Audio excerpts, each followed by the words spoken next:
Welcome everybody. So, good to see so many here. I'm extremely pleased to welcome you all to this workshop on e-infrastructures for massively parallel sequencing. Okay. I think I can control it with this one, right? Yeah. So this is the general outline of these 2 days. We are going to start off right now, very soon, and talk about e-infrastructures for NGS. We have some very interesting different perspectives.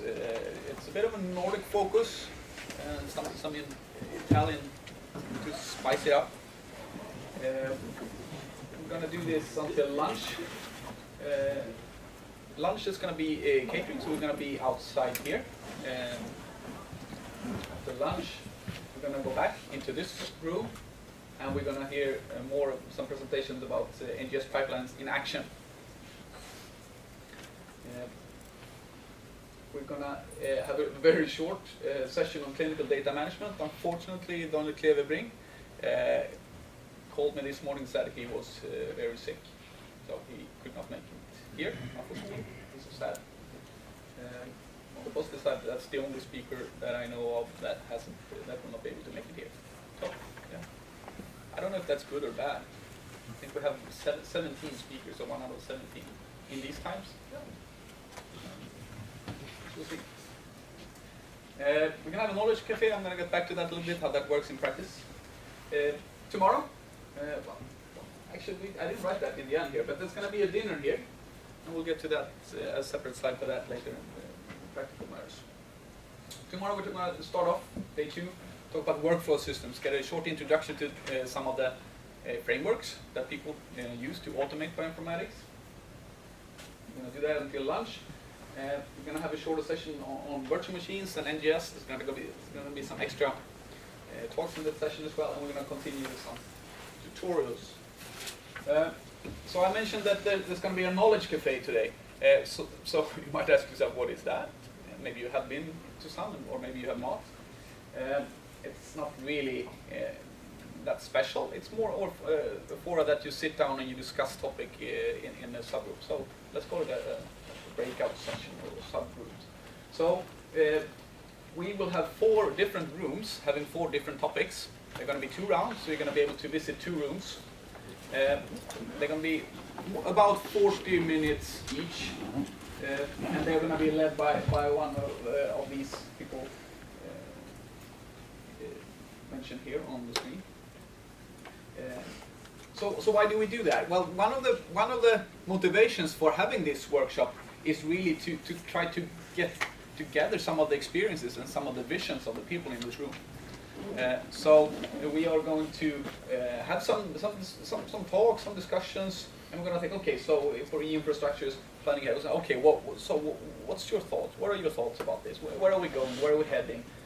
What do we need for tomorrow? And we're going to put that down to a few bullet points on the PowerPoint, 2-3 slides for each of these, and then we're going to come back here and we're going to sort of have this as an overview. This will be sort of one of the deliverables from this. That we together try to formulate these. What do we think about the e-infrastructures planning ahead? What do we think about cloud computing, virtualization in NGS? What place does it have? Is this the future? So I'm extremely grateful for these people helping me out, Alexi, Luca, and Francesco, to chair these sessions. So it's sort of a lot of credit to them. Tomorrow we're going to have tutorials, and as you all are aware of, giving tutorials is a lot of work to prepare for, and there are a lot of practicalities that needs to work. I'm sure that everything will work out in the end. If you work on your own laptops, you need an internet account, or a wireless account. If you have eduroam, there should be no problem here. We're very well equipped with eduroam. I think I have, if I stand outside of my office and look around, I think 5 or 6 of these routers I can see. within 10, 20 meters. So that should be no problem. Some of these require registration. For some you need an UPPMAX account. UPPMAX is our HPC center here. But this you receive by email, and we will of course deal with any problems. But we will do the tutorials tomorrow. But already now I'd like to acknowledge the tutorial leaders. They spend a lot of time preparing for preparing these tutorials. And they're quite short, they're 1 hour. They're going to be, so we have a few rooms in this building. Between 12, 16, in this room you can sit a little bit more. We're going to have 3 rounds, which means you're going to be able to participate in 3 tutorials out of these 5. The ship's tutorial is a bit special as it is a 3-hour tutorial, and it's going to be separate, and it requires separate registration, and it's already overbooked. If there is someone in here who really wants to do that, come and see me after, and you'll have to work on your own laptop. But I'm sure we can squeeze some. I'm very happy to see. So this is more targeting biologists, and there was so we have 25 signed up for that external from this workshop as well. So it seems to be a high demand for this. But again, let's acknowledge these people doing that. I don't think I have a laser pointer. Do I? Perfect. So this is a map over Uppsala University campus. Here's the Dome Church. What do you think? Should I say that?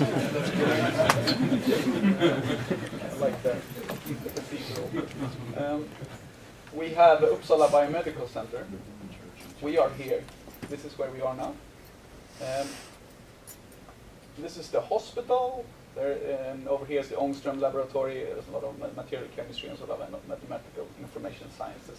If you're going to take a walk around the area, then I would propose that you just walk like this and go down here by the river. I don't know why I put this here. It's kind of fun to see. We're going to have dinner this evening. I think that's what I originally planned to show. That the dinner's going to be down here, but this is no simplified map. So, but the dinner's going to be somewhere in this neighborhood there. And there's a few more roads that are not shown here. So it's not like this is not the map. And I put this slide here to say that we're in a rather new building. It's 1 year old. We are in this room. It's called the triple room. And this whole place is called the Navet, or the hub. So this is SciLifeLab, and this is the node in Uppsala. There's a node in Stockholm. They have another building that's more barrel-shaped. So there, some practicalities. So there's a fire door that you can go out here, where you came in, and there's also another door there, I think. So if it starts a fire, we should be well prepared. Let's hope not. There's I think it's 1 toilet up here, and otherwise the one is if you go out and take to the right. So more or less on the other side, there are a few more toilets. For the tutorials, we're going to be in rooms that are on each of these floors. So I don't think it's going to be that complicated. We're going to take it in time when we do that. But as always, it's logistics, and a lot of people, some people might get lost. This is kind of a good place to gather. This is the dinner. This is where I'm summing up because we need to get started. We're going to dinner at Gästike Hälsingland Nation, by the student referred to as GHs. So it's one of the student nations where the students hang out. And student nations here in Sweden are a bit special because I don't think they pay that much taxes, do they? Well, that means the beer is cheaper. Beer is generally, alcohol is sort of quite expensive in Sweden sometimes, you could say, and it's cheaper here. The student, but you have to be a student to be let into these buildings. But if you're a workshop or if you are working at the university, you can always have a separate party, and that's what we're going to have today. So I'm looking forward to that. It's going to be a 2-course meal. Starts at 7. And that's all I was going to say.